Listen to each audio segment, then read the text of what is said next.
Hello and welcome to today's webinar, Empowering Developers to Tap into Yodlee Financial Cloud. I will be your moderator for today. If you have any trouble with the audio or visual portions of this broadcast, you can ask a question in the Q&A panel on the top of your screen. For optimal viewing, you can go to full screen mode with the icon in the bottom right of your screen. During the broadcast, feel free to ask any questions in the Q&A panel, and the presenters will answer as time allows.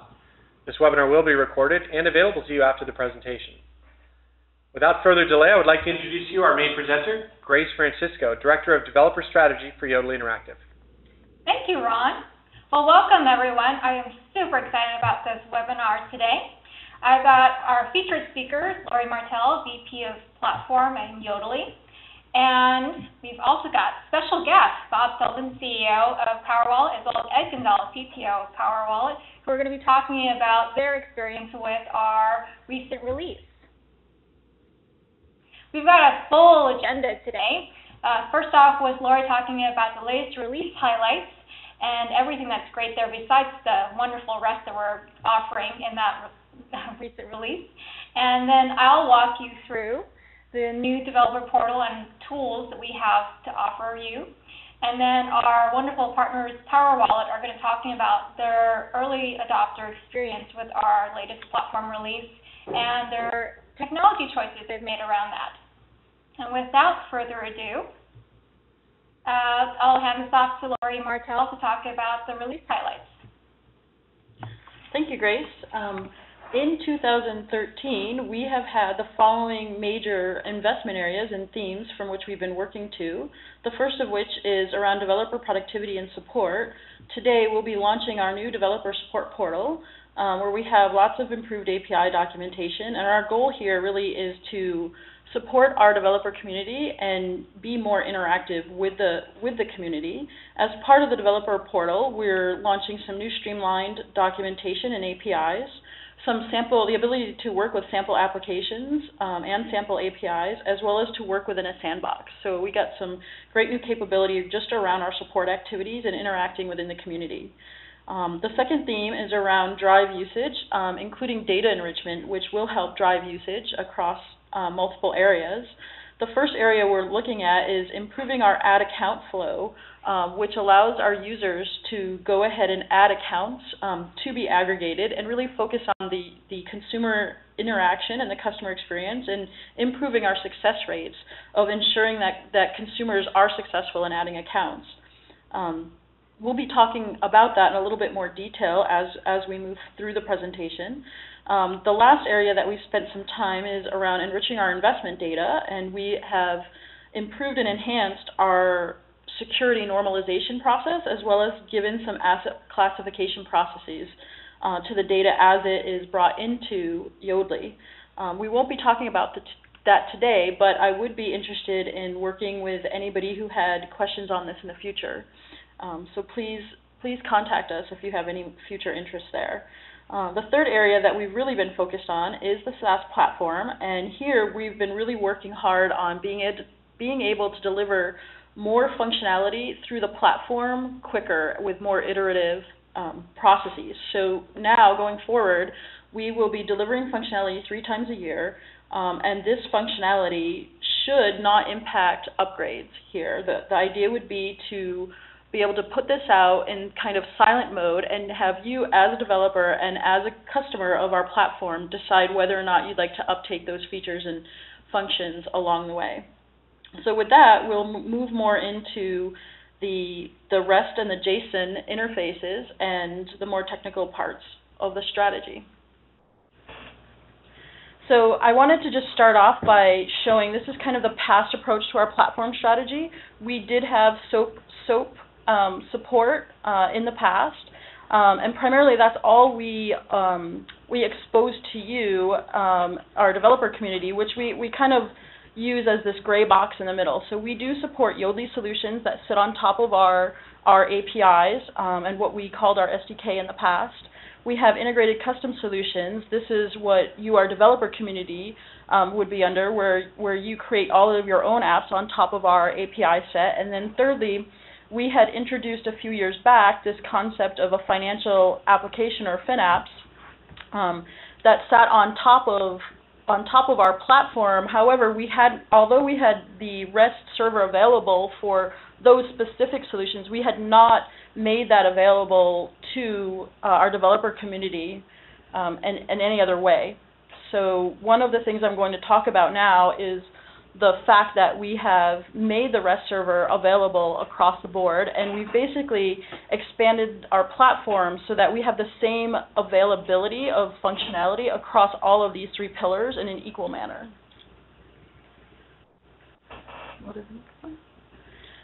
So here, our business objectives from the top level is we have a growing third-party base consuming our platform. So how can we bring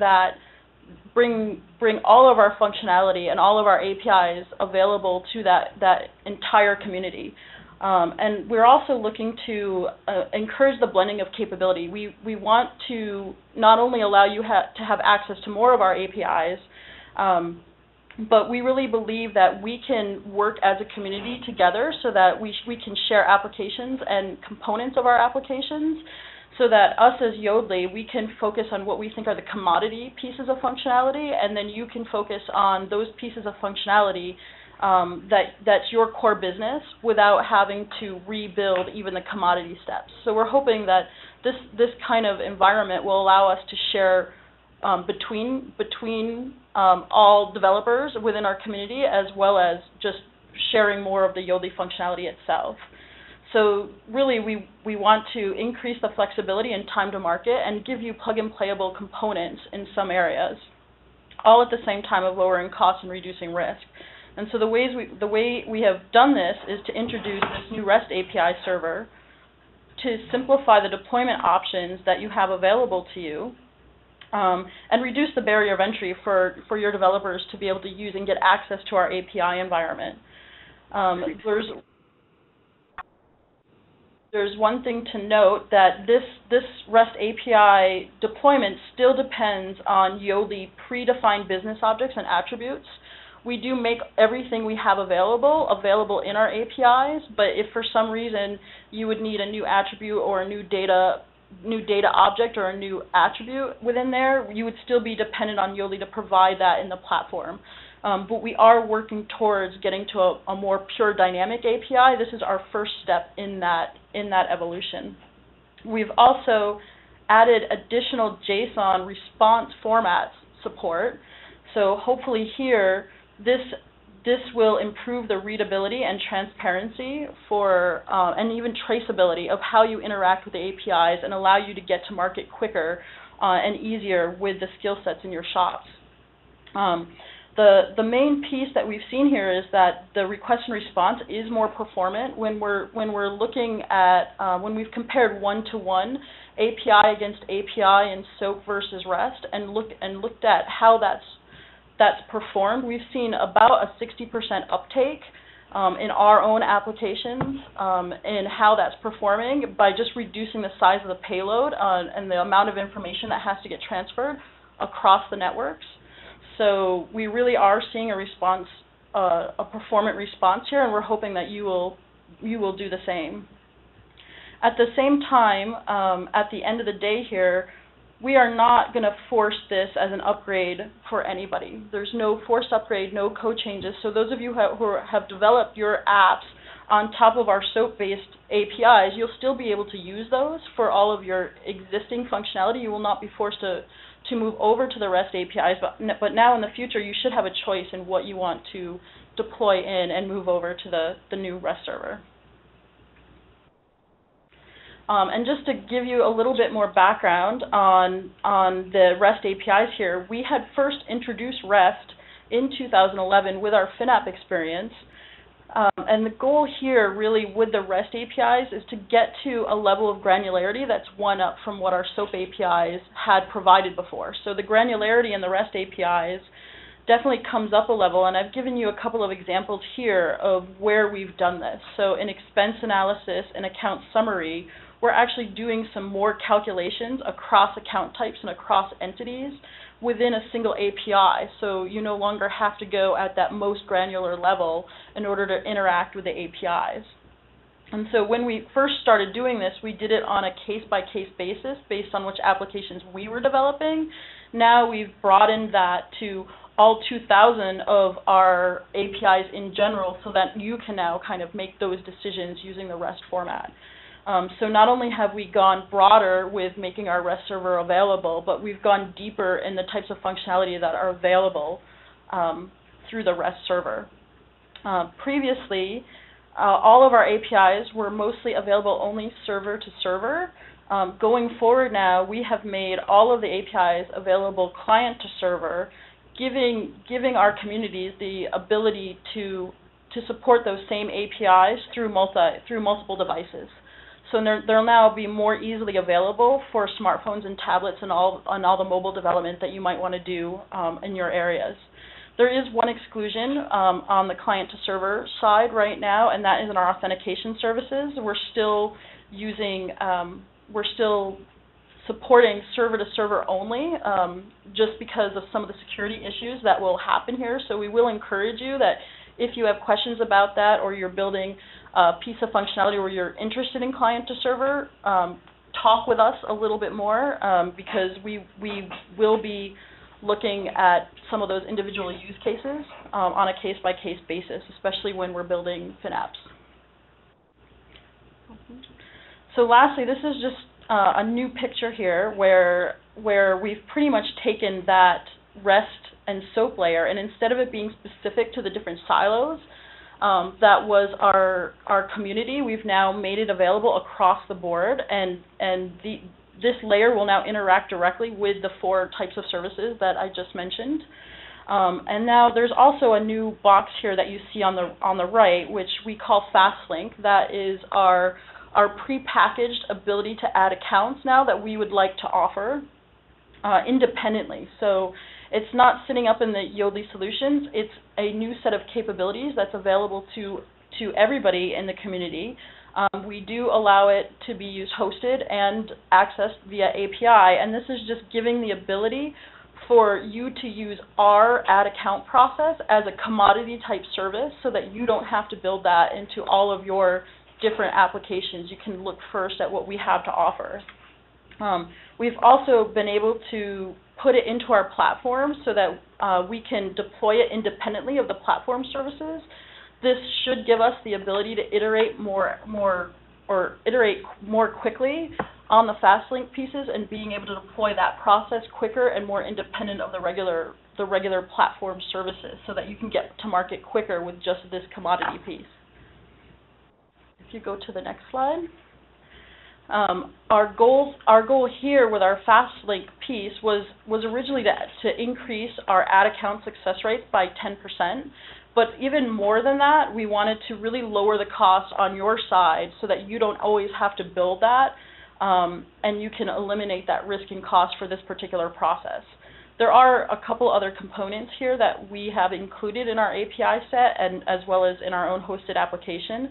On the consumer-facing side, we're displaying some more suggested sites, so when somebody's adding an account, we can kind of mind what transactions the customer already has aggregated and suggest other sites that they may be interested in adding.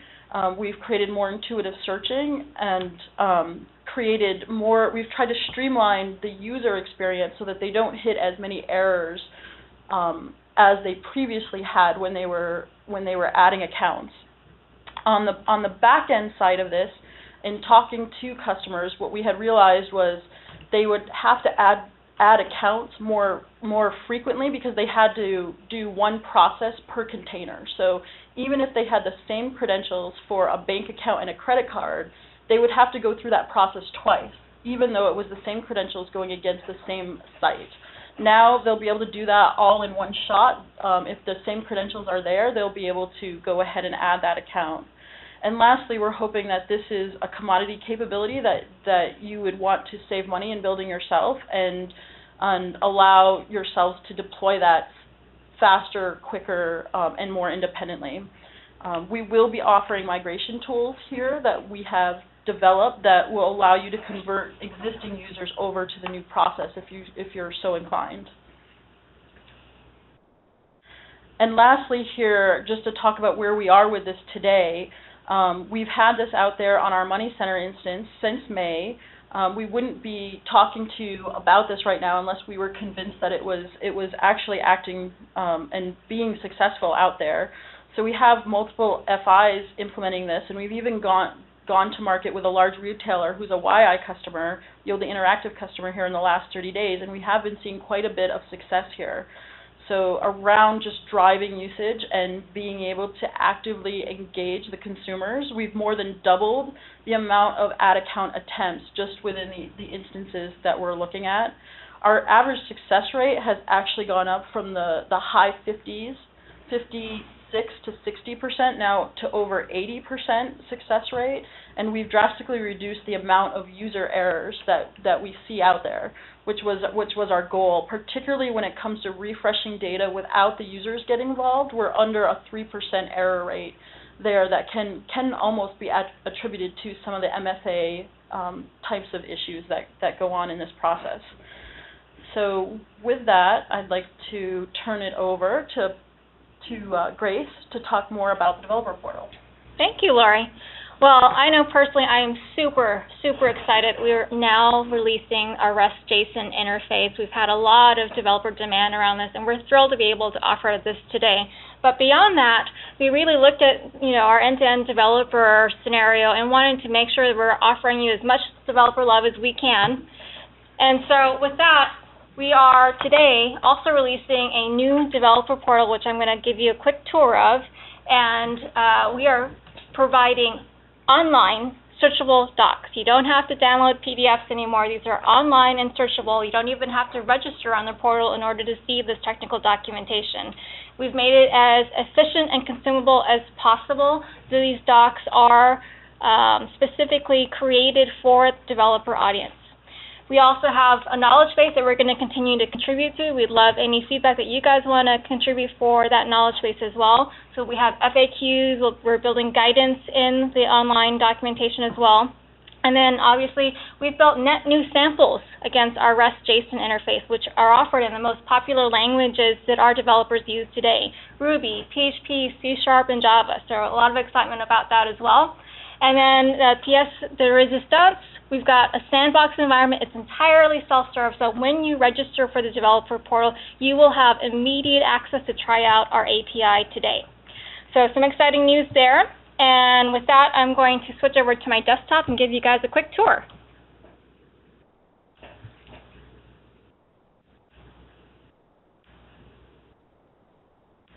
Okay. So my browser should be coming up here in a second. You'll see that our new developer portal is located at developer.yodlee.com. We've got quite a number of resources that are available to you today on this site, and we're continuing to grow those tools and resources for you. In documentation, those independent third-party developers would go to ND FinApps. We have FAQs and docs. And in documentation, you've got all of the basic needs a developer would require to get started on our platform quickly. A quick start guide that gets you off and running in just a handful of steps so that you can get to that first data fetch in just a few minutes. A true API reference section. In here you'll find our core services and our container-based aggregation services, as well as site-based aggregation services. You can pick between container-based and site-based, and we've provided basically an efficient set of API calls here in this reference section, which are the recommended and most commonly used API calls. So Lori had mentioned that we've had over 2,000 API calls in the platform. We wanted to make sure that we can direct you to the API calls that we most recommend and our customers are frequently using on the Yodlee Interactive side. The complete set of Java docs are still available for you to download also on the portal, so if you want to look at some of the other scenarios that are available to you, that's also still available for you to look at. And then you can find in our aggregation services guide guidance around the data model you can expect in terms of the fields that come back for those accounts. The, again, API reference section and guidance around authentication and some tutorials around MFA and how to manage multi-factor authentication with us. Now, the exciting news here is not only is this online, obviously you can search for topics, so you can come up with some error guidance here. And I'm actually logged in as a user right now, and I'm going to go to my profile. And in my profile, I have access to connecting to the API right away. So when you register, this is going to be the first confirmation screen that you're going to get, and you'll be able to immediately go and test out our API.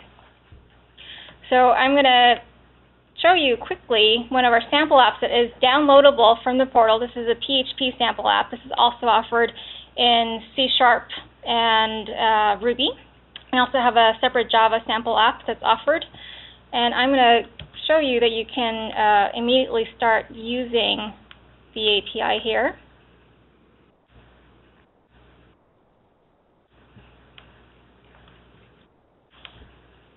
And so I've logged in with my credentials that were offered to me in the portal. And I've been given 5 test users for me to use against the API in the sandbox. In the sandbox environment, we are restricting your access to users to 5 users as you're evaluating. And so I'm going to use the first one that was provided to me. And the default password for that is just the user ID #123. And I'll establish my user session, so you can see that this comes back with some JSON already. And then I can continue to call other API calls in this sample app, including searching sites based on a search string. So this is going to look for any FIs that has APS in it. And we'll do this one really quickly before moving on. And you can see this came back with APS SBU credit cards as one of the search items. And there are quite a number of other calls here that you can try out. I'll let you guys download that from the portal and check it out yourself. And feel free to give us some feedback on these samples and documentation as you run through it. But I am super excited today that we're able to streamline all of this for you so you can get your hands on this whenever it's convenient for you. And that's kind of the tour for now. And I want to give back some time to our PowerWallet friends who've actually used this API extensively, so they can talk about their experience and what they're doing with it. So with that,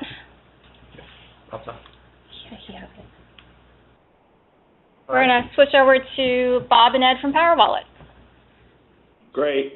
Just hoping that we're live and not on mute here. If you can hear me, Grace, let me know. Yep, we can hear you. Fantastic. Where we're at is that we had developed an application in conjunction with the Yodlee Entrepreneur Edition SDK we started thinking about it back in 2010, implemented in 2011.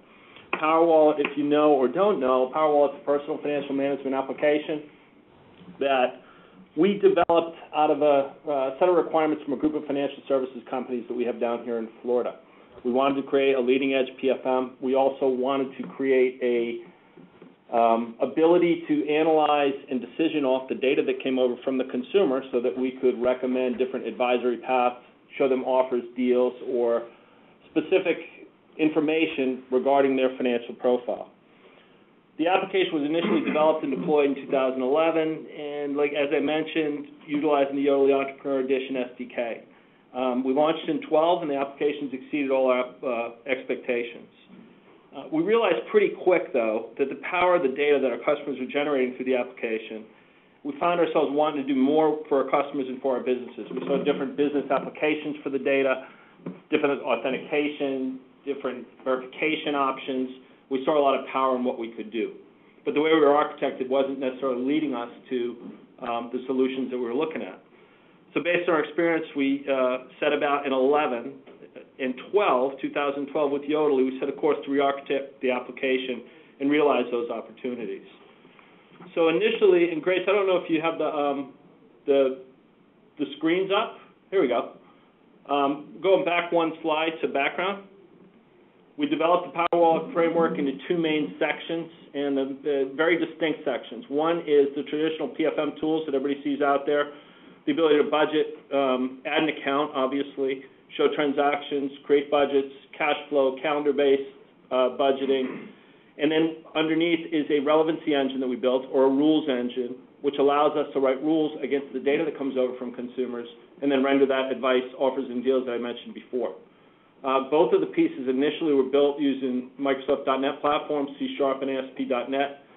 The platform, the PFM data is stored in SQL Server, and about a year ago, we made the decision to move our relevancy engine data to Mongo, and we store all the data in the MongoDB. We found that it allowed us a lot more flexibility, and that really kind of precipitated our move into this new kind of structure. So moving on to the next slide and the challenges, I'm going to turn over to Ed Gonzalez, who's actually the guy that does the coding, works with the Yodlee interfaces, and develops the technology behind the applications. Yes, so thank you, Bob. Some of the challenges we were trying to tackle before the Yodlee API 12 API announcement, more and more we found ourselves syncing data from SQL Server to Mongo DB to use in our rules engine. So we kept asking ourselves then, how do we store all the PFM data in MongoDB? Another question we asked ourselves is, how do we get our relevancy engine's response time down to milliseconds instead of seconds? Another question was, how do we add features to our platform in a very agile, productive manner? How do we set up our infrastructure so that our data stores or databases can scale out efficiently? And how do we distribute our data across data centers to enhance performance, caching, and disaster recovery? And most important, especially for the management team, was how do we lower our licensing, hosting, and data center costs? So could you change slides? So in the midst of all these challenges, the Yodlee 12 100% REST JSON API was announced. And it was basically the final catalyst for us for our platform migration. It was the final piece of the puzzle. And with the Yodlee 12 as an option, we decided on the following technologies for our platform. MongoDB, Google Go, Ruby, all running on the Ubuntu platform. So the solutions to our challenges were solved with this new platform and the Yodlee 12 API. So basically, the challenges we had previously on how do we store all this PFM data in MongoDB, well, we solved that with the Yodlee 12 JSON API. We could go basically from Yodlee to MongoDB with no conversions or serialization. The other challenge we solved was how do we get our relevancy engine response time down to milliseconds? Well, we solved that using the Go language, which is, if you don't know, it has similar performance to C, but with the agility of modern dynamic languages. Then, how do we add features to our platform in an agile, productive manner? Well, we solved that using Ruby, which is extremely agile, huge community of libraries, and developer productivity. Not to mention all our team knows Ruby already, so that was a big plus. Then we asked ourselves again, how do we solve the infrastructure problem so that we can scale out efficiently? And we solved that using MongoDB's replica sets and sharding, which is basically clustering and striping your data across different machines. And then the other challenge that we solved was how do we distribute our data across data centers to enhance performance, caching, and disaster recovery? Well, again, we solved it using MongoDB replica sets and sharding. And the most important one that we were able to solve was how do we lower our licensing and data center cost? Basically, all the technologies are open source with huge user communities, Ubuntu, MongoDB, Go, and Ruby. It requires less hardware than MS Windows. There's no licensing costs, and in the end, we'll save a minimum of $100K a year. So what's the outcome? The outcome for us is success. Grace, if you could move on. Oh. I think we went through that slide. Yeah. There we go. So with the success, and Ed went through things, there was a lot in this. This has taken us probably about 9 months to get to the point that we're at right now. As the slide said, our new platform is financial apps. PowerWallet is a client of the platform. It's the first client to consume the YI API with 100% REST JSON. We're moving the product to production. The product's in production now with PowerWallet as the client. We're moving it out to other clients, both in-source clients businesses that we build in here, and we work with outside companies also in the co-brand, white labeling, and pieces of our application to help facilitate different PFM and relevancy technologies that we feel add value to the community. I want to thank Grace, specifically Lori, and the team at Yodlee for allowing us to get in there and play around in this 12 deployment. We really think it's something special. And as this data set continues to grow, and as the products around it through the ecosystem continue to grow, we're open to talk to people about how and why we're doing these things and where we think it makes sense moving forward.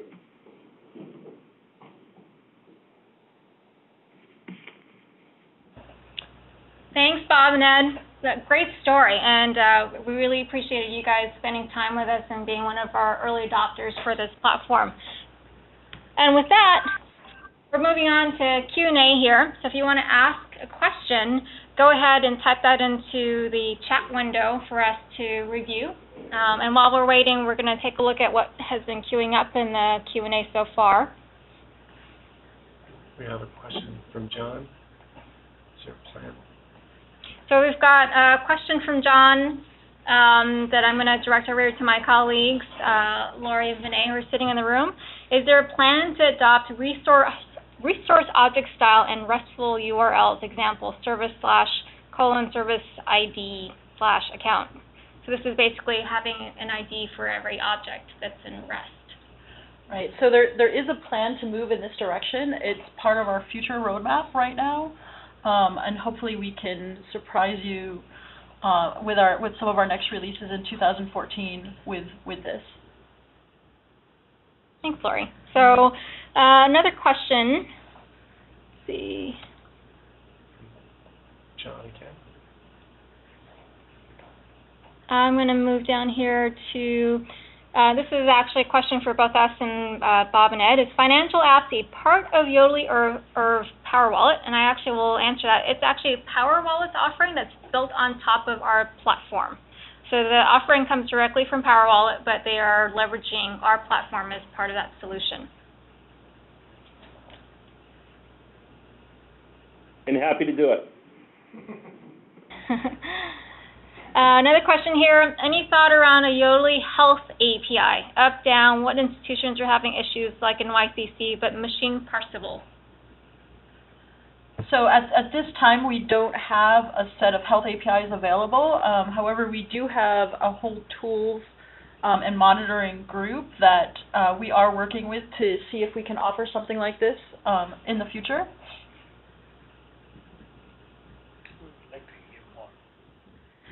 We would definitely be interested in getting some more feedback around what the developer community thinks they would exactly want here. So we're definitely willing to work with you and listen out there on the forums for this kind of functionality. Great. Next question here. Are there any gaps in the REST API requiring falling back to SOAP, or can it completely displace SOAP? It can completely displace SOAP. Yep. So Vinay is confirming that it can completely displace SOAP. So if you want to move to 100% REST with us, that's possible today.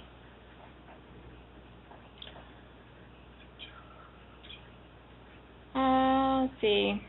How do we go from sandbox to production? Do we engage with a sales rep, or can we do it online? To go from sandbox to production does still require going and contacting one of our BD reps, and they'll be happy to get you set up in our production environment once you guys have a chat about your usage and which product you want to use with Yodlee Interactive. Another question here, what does 2000 REST APIs mean? General use, oops, sorry, skip down, 2000 unique endpoints. Can we clarify the 2000 REST APIs? Yeah, so there would be, yes, there would be 2000 unique endpoints, which in essence may not be, as an example, I'll kind of revert back to certain set of APIs as an example. I think we have different flavors of item summary API in your SOAP. So each of that would be a unique endpoint from a flavor perspective, right? but it's not necessarily from a functionality perspective, may not be a different API. Make sense? Thanks, Vinay. Another question. This one is about FastLink. Does FastLink replace the legacy hosted account linking tool? Yes, we originally had called this tool Law or Link Account Wizard, and FastLink is indeed replacing that.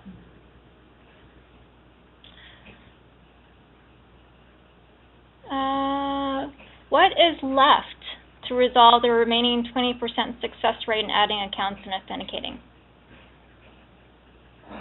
So we are kind of digging into this, and what we feel is helping to drive this is still some of the inherent issues that go on with MFA and multi-factor authentication. So we are working with the different communities to figure out how we can get through that and get our users through that. And then there's some of that 20% has to do with whether sites are up or down and available, or whether or not maybe a site has changed and we have not seen that change as of yet. We do have a variety of employees that are constantly monitoring the site, so whenever we do see agent changes like this, we do try to publish them out immediately. And so we're working kind of in between kind of the error rates that we're getting that are just natural to aggregation and how we collect the data. We're working in the MFA area, and again, one of the things with FastLink is this is just our first step in improving that user experience, and so the more we learn, the more feedback we get, the more we hope to iterate on the consumer experience side of this. That will even help to lower the delta there more and improve our success rates. And in fact, on some days in the graph that I showed, we are up over 92-93% success rates. Great. Are you planning to add international data sources from other countries? Our We are up and running in Canada, the UK, South Africa. We are taking each of our steps into the international pool with kind of discrete steps and business cases for that. So we are looking to hear feedback from the communities on which countries that we would like to go into next. So we're open to feedback and communication here. Great. Do you have a migration process for customers that have added accounts by container over to the new platform where you add by site? Yes, we do have migration tools for that. We are currently in the process of testing them out with some of our early adopters here, and we'll be looking to package those up and make those available to the developer community as well. And a nuanced question on the international, which is Canada in particular language support. Yes, we do have language support, in particular for being able to gather the data in French. So we have introduced that as part of our 2013 roadmap. Do we still have to handle raw user credentials, or can these be passed through directly to Yodlee? I don't think I understand the question. So John, I'm going to restate this question again. Do we still have to handle raw user credentials, or can these be passed through directly to Yodlee? If John, if you could perhaps restate the question to clarify what you're asking there, the team will be happy to answer that in just a second. Do we have any international specific plans to Latin America right now? We have evaluated some of the sites in Latin America, but as of right now, we have not released, I think, any specific agents for Latin America.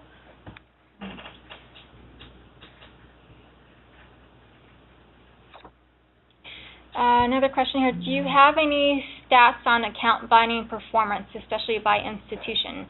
How long does it take to bind Fidelity, as an example, Schwab, etc.?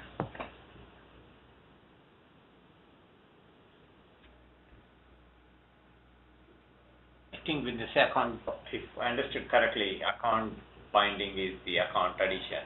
So there is like a couple of things that are actually being done. One is from a prior process, the account binding was complete when we had actually fetched all the data. So now we have actually split that into three-step process, which you should be able to get access to. One is the login credentials being validated. That means the login is actually valid. And then you have a partial refresh complete status, which talks about just getting the account's data. And then there is a full complete of the refresh or the addition, which is getting all the transactions. So we have a three-stage process. So you have an ability to get the status back. So as an example, if in your product you're utilizing your first step is to basically validate the credentials so you can take the user back to the next step. So you would be able to do that.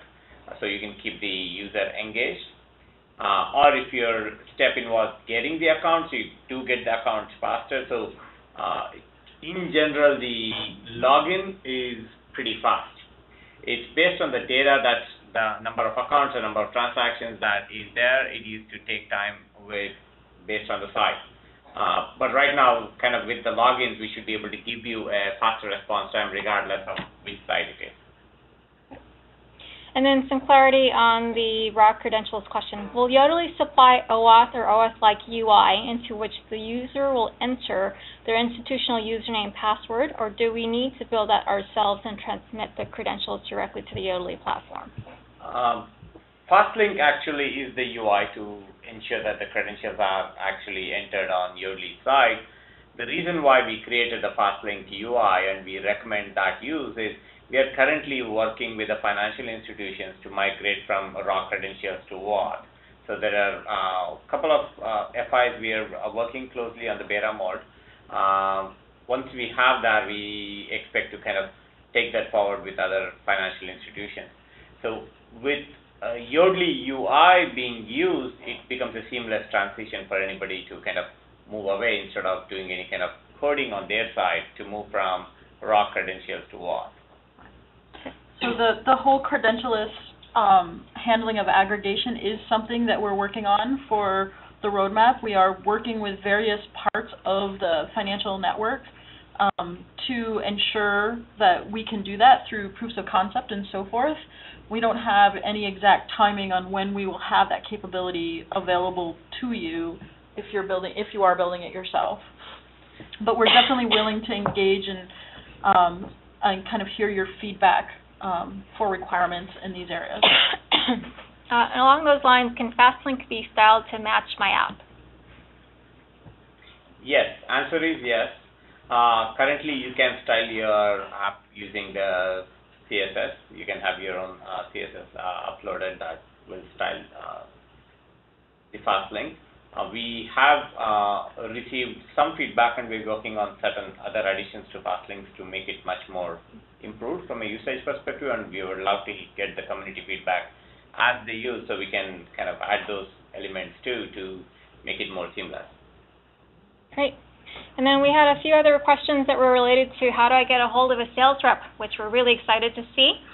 We have a contact link that is on the developer site, so feel free to use that and fill out the form to get a hold of us. We're happy to return your message by phone, so go ahead and fill that out, and we'll make sure that one of our reps gets back to you.